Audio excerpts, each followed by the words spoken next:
मैं आज आपके सामने एक ऐसा डाटा पेश करने जा रहा हूं, खास तौर पर उत्तर प्रदेश के मुसलमानों का, जो आपकी आंखों को खोल देगा।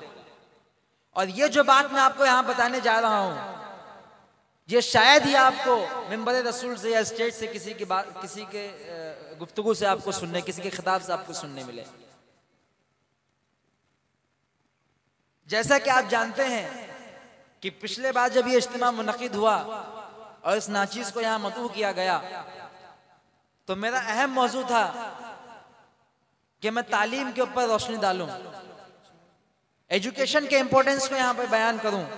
और अल्हम्दुलिल्लाह काफ़ी हद तक मैं अपने इस मौजू को असरअंदाज करने में कामयाब भी रहा। अल्हम्दुलिल्लाह ये हमारे बुजुर्गों की और हमारे बड़ों की दुआ है कि मदरसा बंद था, फिर वो खुला, माशाअल्लाह बच्चे पढ़ रहे हैं माशाअल्लाह। अभी इस चीज़ पे मैंने रोशनी डाली, अल्हम्दुलिल्लाह काफ़ी हद तक वो सक्सेसफुल रहा। लेकिन अभी भी बहुत सारी ऐसी चीज़ें हैं जिनमें तब्दीली लाना, तग़य्युरात लाना, ये बहुत ज़रूरी है।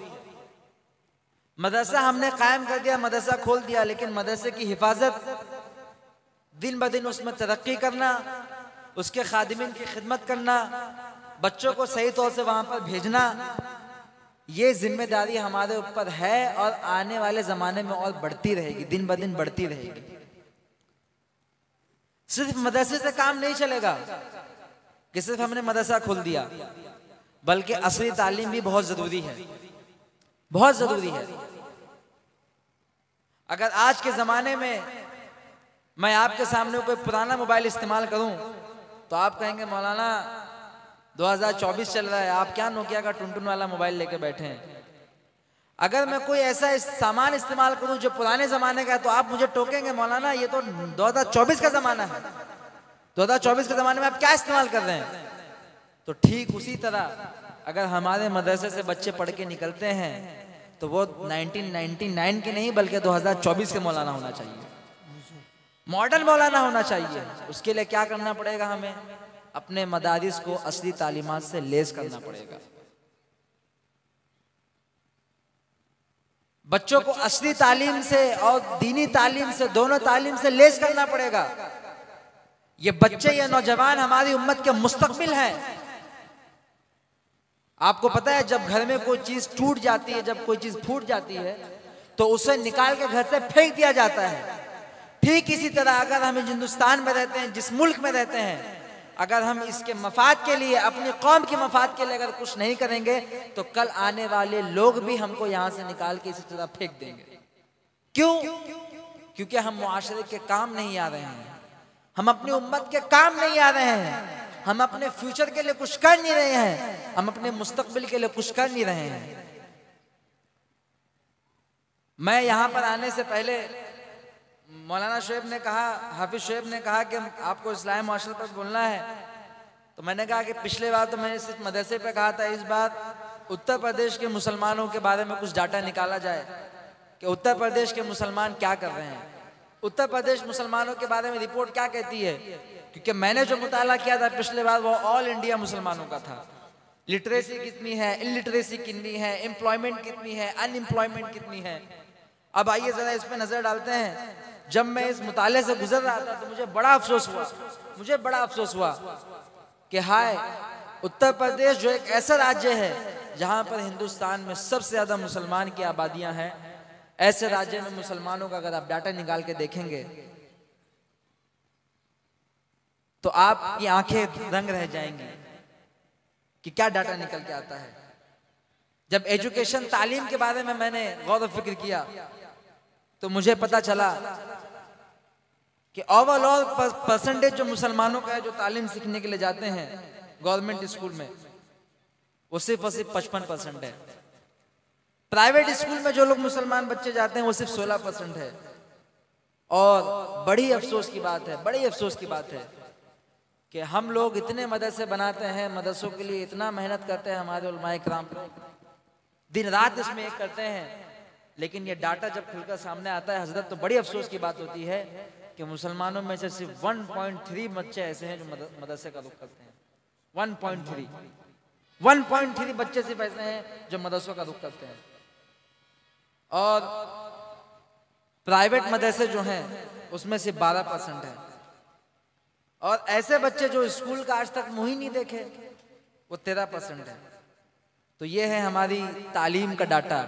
अब आप इससे अंदाजा लगाएं कि जिस कौम के बच्चे दीनी तालीम सीखने के लिए सिर्फ 1.3% मदरसे का रुख करते हों, उस कौम को दीनी मैलान कहाँ से नसीब होगा, दीन की तालीमात कहाँ से नसीब होंगी, उनको हलाल और हराम का फर्क कहाँ से पता चलेगा। और तालीम में तो पीछे है ही, साथ साथ में अगर मईशत की बात आए तो उसमें भी मुसलमान एकदम पीछे हैं। जब उसका डाटा निकाला गया तो पता चला कि मुसलमान सबसे ज्यादा अगर पैसा कोई चीज से कमाता है तो वो खेती बाड़ी से कमाता है। खेती बाड़ी से 30%, 36%, 36%, कारीगर से 41%। सबसे ज्यादा लेबर मजदूर अगर कहीं मिलते हैं मुसलमानों में, लेबर और मिस्त्री का जो काम करते हैं तो वो मुसलमानी है। और उसके अलावा और भी बहुत सारे काम यहाँ पर हैं, लेकिन अफसोस की बात यह है कि जब पढ़ाई की बात आती है, मुदर्रिसीन की बात आती है, टीचर की बात आती है, तो मुसलमानों का जो उसमें परसेंटेज जो बहुत ही कम नजर आता है, बहुत ही गिरा हुआ नजर आता है। साथ ही साथ में ये भी बताता चलूं आपको मैं, अब आप सोचेंगे मौलाना स्टेज पर खड़े होकर ये सब क्या कर रहे हैं, ये हम डाटा क्यों बता रहे हैं। ये मैं इसलिए बता रहा हूं मेरे भाई, ताकि आप जानो कि जिस कौम की तरफ आप अपने आप को निस्बत करते हो, ओवरऑल उस कौम की हालत क्या है। आप जिस गांव में रह रहे हो ये मत सोचो कि हमारे गांव में तो मुस्लिम आबादी है, हम तो मजे कर रहे हैं, फुला सऊदी कमा रहा है, मैं तो इतना कमा रहा हूं, ये मत सोचो। उम्मत मुस्लिमा में अगर एक आदमी कमजोर होता है तो उसका असर पूरे उम्मत मुस्लिमा पर पहुंचता है। अगर कुछ लोगों की शरारत होती है, कुछ लोग अगर नाकामयाब होते हैं तो उसका असर पूरे उम्मत मुस्लिमा पर देखने को मिलता है। अगर मैं ये डाटा देखूं कितने लोग 1000 रुपए से, महीने में 1000 रुपए से कम कमाने वाले भी मुसलमान हैं, वो कितने हैं, 37% लोग हैं। 1000 रुपए से भी कम दिन में कमाते हैं। 1500 से कम कमाने वाले 30% लोग हैं। 2000 से कम कमाने वाले 17% लोग हैं। 2500 से कम कमाने वाले 4% लोग हैं। और 30,000 से कम कमाने वाले सिर्फ 0.6% लोग हैं मुसलमानों में, उत्तर प्रदेश मुसलमानों में। ये मदारिस चल रहे हैं, किसकी बदौलत चल रहे हैं? उन लोगों की बदौलत चल रहे हैं जो दिन रात एक करके पैसा कमाते हैं। मदरसा चलना बहुत जरूरी है, लेकिन मदरसा चलने के लिए भी बहुत जरूरी है कि मुसलमानों का कारोबार चले। अगर मुसलमानों का कारोबार नहीं चलेगा तो मदरसा कहां से चलेगा? तो जो लोग गांव में बैठ के सिर्फ टाइम पास करते हैं कि हम तो बाप के टुकड़ों में पल रहे हैं, तो खुदा ऐसा ना करें। अगर आप जवान हैं, आपके अंदर काबिलियत है, सलाहियत है, तो निकलिए। अगर आप मजबूत होंगे, अगर उम्मत का एक फर्द मजबूत होता है तो उम्मत पे उसका बहुत बड़ा असर पैदा होता है। वो आगे चल के बहुत सारे मदारिस को कायम करने में मदद करेगा, मसाजिद को कायम करने में मदद करेगा। अगर उस पर पैसा होगा तो ना करेगा। रसूल ने फरमाया था कि एक जमाना ऐसा भी आएगा कि दीन का काम दिरहम दनानीर से होगा। दीन का काम दिरहम दनानीर से होगा। और बहुत सारे उलमा ने फरमा दिया है कि वो जमाना आज ही का जमाना है कि दीन का काम किससे होता है? पैसे से होता है। अगर उम्मत मुस्लिमा के पास पैसा है तो दीन का काम होगा। लेकिन अफसोस की बात यह है कि पैसा होने के बावजूद भी बहुत सारी जगह पैसा दूसरी चीजों में सर्फ किया जाता है, फालतू चीजों में सर्फ किया जाता है।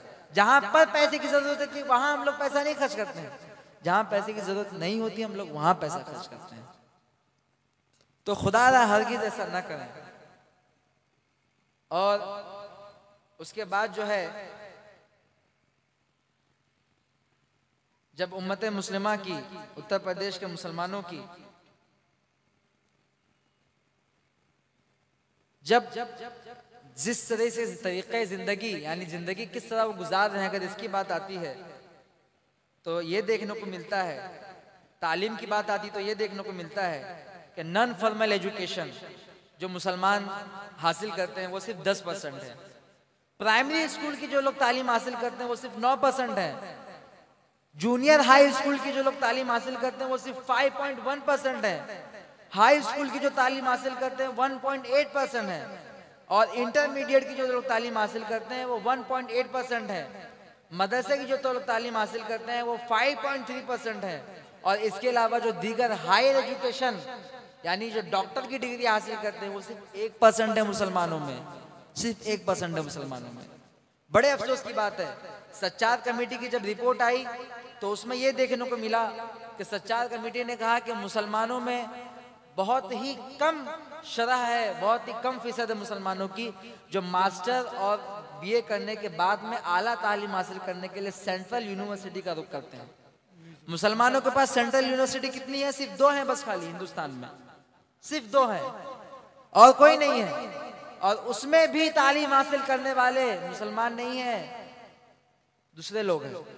यानी जो यूनिवर्सिटी हमको देती है गवर्नमेंट, हम उसका फायदा नहीं उठाते हैं।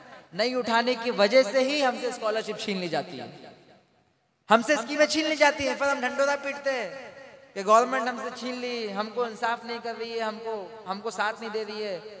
हमसे मौलाना अबुल कलाम आज़ाद यूनिवर्सिटी का स्कॉलरशिप चले गया, हमारे बजट में कमी आ गई, फुला ने हमारे साथ ऐसा कर दिया, फुला ने हमारे साथ ऐसा कर दिया। तो ये कमी आप लोगों की है।